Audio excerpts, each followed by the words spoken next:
النهارده احنا هنتكلم عن حاجة اسمها البراند ريبيتيشن. ما هي البراند ريبيتيشن؟ في ناس كتير جدا بتشتغل في التسويق، بتدرس تسويق، ولكن بتغفل حاجة مهمة قوي اسمها البراند ريبيتيشن. معناها ومصطلحها ببساطة جدا انك تربط علاقة وطيدة ما بينك وما بين الكاستمر او الكلاينت اللي هو بيشتري منك بشكل مستمر او اللي عايزه يشتري منك بشكل مستمر. طيب انت ازاي تقدر تربط الكلاينت بتاعك ان هو يشتري منك مرة واثنين وثلاثة واربعة وخمسة وعشرة؟ بالعكس، ده كمان يرشحك لأكتر من حد. ودي من الحاجات المهمة جدا اللي اتكلمنا عنها في الفيديو اللي فات، ان الترند بيصنع نوع من الثقة ما بين الناس، وبيخلي لما واحد يحكي لصاحبه عن البراند الفلاني والمنتج الفلاني او الخدمة الفلانية بيكون عنده ثقة كبيرة جدا ان هو يروح يجرب المكان ده بدون ما يعرف عنه اي ريفيوز اخرى، لانه بيكتفي برأي صديقه. طيب عشان انا ابني سوشيال ميديا قوية أو براند ريبيتيشن جوه السوشيال ميديا بتاعتي قوية، لازم أكون مهتم بثلاث حاجات. قاعدة رقم واحد إنك لازم تكون مهتم بجودة المنتج اللي حضرتك بتقدمها أو المنتج اللي أنت بتقدمه. يعني ما ينفعش تكون عارف إن عندك قصور وأنت ما بتدورش إنك أنت تصلحها. ما ينفعش يكون عندك مشاكل من العملاء وفي ناس بتقدم لك شكاوى وانت بتتجاهلها. ليه؟ هتلاقوا اكبر البراندز بيكون عندهم صندوق اسمه الشكاوى والمقترحات، عشان يعرف ايه المشاكل اللي هو بيتسبب فيها او المشاكل اللي عنده وبيبدأ يطورها. فده بيخلي العميل دايما يحس انه عنده حرية الرأي، وكمان مش بس انه عنده حرية الرأي، كمان رأيه مسموع. فده بيخلي العميل بعد كده يديك جود ريفيو. طب من الأمثلة الحديثة لموضوع الجود ريفيو ده، فكرة إن أنت تعمل حاجة اسمها السوشيال ميديا ريفيوز.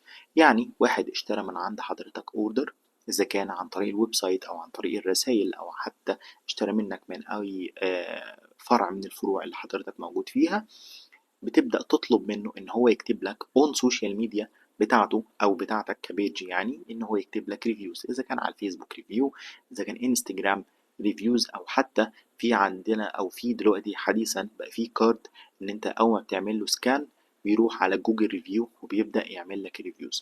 فكرة الريفيوز الكتير الكويسة عنك على السوشيال ميديا وعلى البلاتفورمز ده بيخلي سمعتك قوية في السوق، بيخلي البراندز او بيخلي البراندز التانية بتبقى خايفة منك.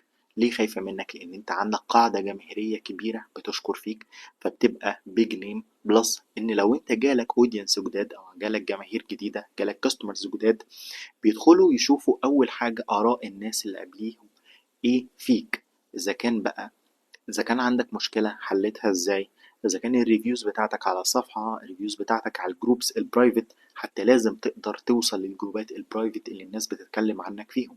لو حد قالك من البراند بتاعك أو من أصدقائك أو أيا كان إن حد كاتب عنك كومنت مش كويس أو كاتب عنك بوست مش كويس في أحد الجروبس أو في أحد البلاتفورمز بأيا كان، حد عامل فيديو بيكومبلين أي حاجة، باد اكسبيرينس، باد برودكت، باد باكجينج، أيا كان، لازم يكون عند حضرتك سرعة رد وحسن اختيار في الرد كويس جدا جدا، عشان ده بيعمل لحضرتك براند ريبيتيشن قوي تقدر بعد كده تبني من على أساسه خطتك التسويقية بشكل صحيح. تقدر ان انت تسكيل البيزنس بتاعك، فبدل ما عندك فرع يبقى عندك اتنين وتلاتة واربعة وعشرة، لان الجماهير بقت واثقة فيك بشكل كبير جدا. بقى عندك كواليتي كنترول كويسة لان انت عارف وسامع كويس جدا للمشاكل اللي العملاء بتتكلم فيها او ان هي بتقترحها عليك. دي من الحاجات المهمة جدا اللي لازم تاخد بالك منها وانت بتعمل سوشيال ميديا كامبينز، ان انت لازم يكون في مساحة كبيرة جدا لآراء العملاء وانك تسمع مشاكلهم، وان انت يكون عندك حتى لو رقم واتساب فقط للشكاوى والمقترحات او حتى للمرتجعات. لازم تعرف سبب المرتجعات، لان ده في الاخر هيبني لك سوشيال ميديا كوميونيتي كويسة، هيبني لك سوشيال ميديا كونتنت بشكل محترم جدا. وده اللي هيفرق براند عن براند.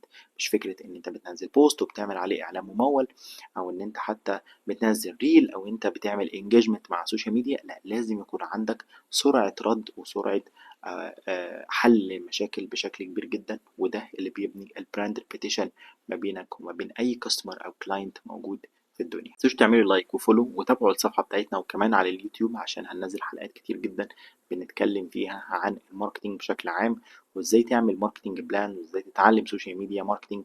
وكمان هيكون في جزء عملي هنتكلم فيه ازاي تعمل كامبين على الفيسبوك من صفر لحد الاحتراف. كمان على جوجل هنتعلم من الصفر لحد النهاية. وكمان على تيك توك هيكون كل المنصات فيها جزء عملي 100%.